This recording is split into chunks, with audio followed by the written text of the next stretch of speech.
Good morning, Madam President and fellow colleagues of Group 3 and also of all of the groups.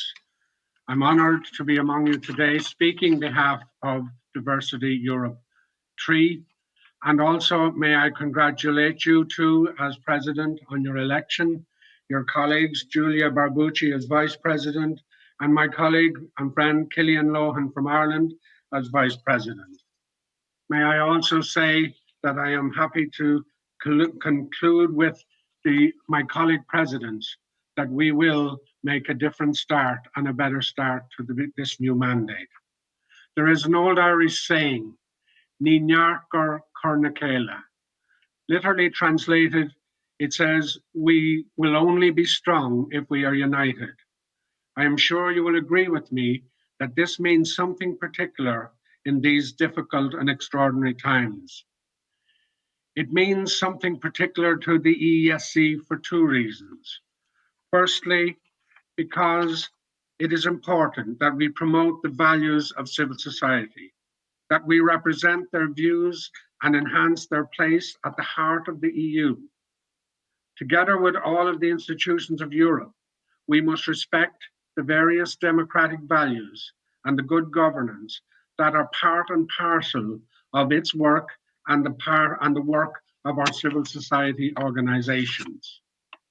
I would like to say that together with my colleagues Oliver and Stefano, and I know you as President Krista, this committee will indeed adhere to those democratic values, that we will begin this mandate with a strong view and purpose that we will represent those values in civil society.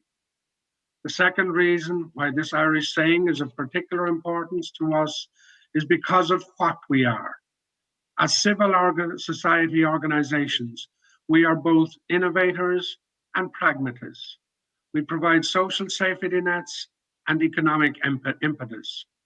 We are the missing link between citizens and policymakers.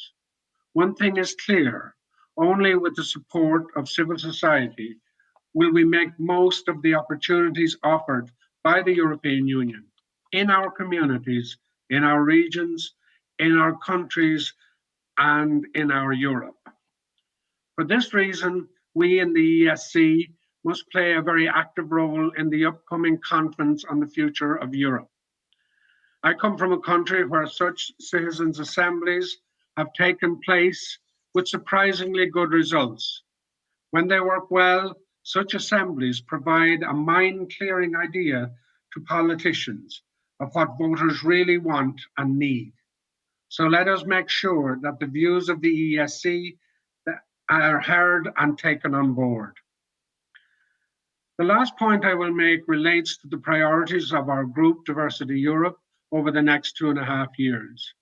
As agreed with my colleague vice presidents and members, our programme will focus on the topic of poverty and the role of civil society organisations in combating it. I will remind you all that poverty is the first of the 17 sustainable goals, and allow me to quote it. We are determined to end poverty and hunger in all their forms and dimensions, and to ensure that all human beings can fulfill their potential in dignity and equality and in a healthy environment. According to the UN, economic fallout from COVID-19 pandemic is expected to increase global poverty by a staggering 500 million people, or 8% of the total Earth population. This will be the first time that poverty has increased globally in 30 years, since 1990. In our group, we will approach the topic of poverty from the broader context of the EU's Green Deal and the impact of COVID-19 on our lives. COVID-19 and the ensuing economic, social, and health challenges will provide the framework of our work. The Green Deal and new initiatives such as a health union will provide some of the solutions, leaving nobody behind and changing by design and not in reaction to circumstances, as the President of the European Commission has urged, in her State of Union speech. I would like to say before I conclude, I look forward to working with my colleague presidents and you, President, and all of the members to ensure that this mandate forces the issues into place without apology and without any sense of shame. We have a lot of work to do, and I know the new members of our committee are ready and willing to do so. To quote an Irish poet in a poem called The Great Hunger, Patrick Kavanagh writes, "Come with me, imagination, into the iron house." I think it is time that we all came with our imagination and our humanity and ensured that we improved the lives of our fellow citizens, as they say, to render possible what may at first might appear impossible. That is our role in civil society. Thank you, Madam President, for your attention.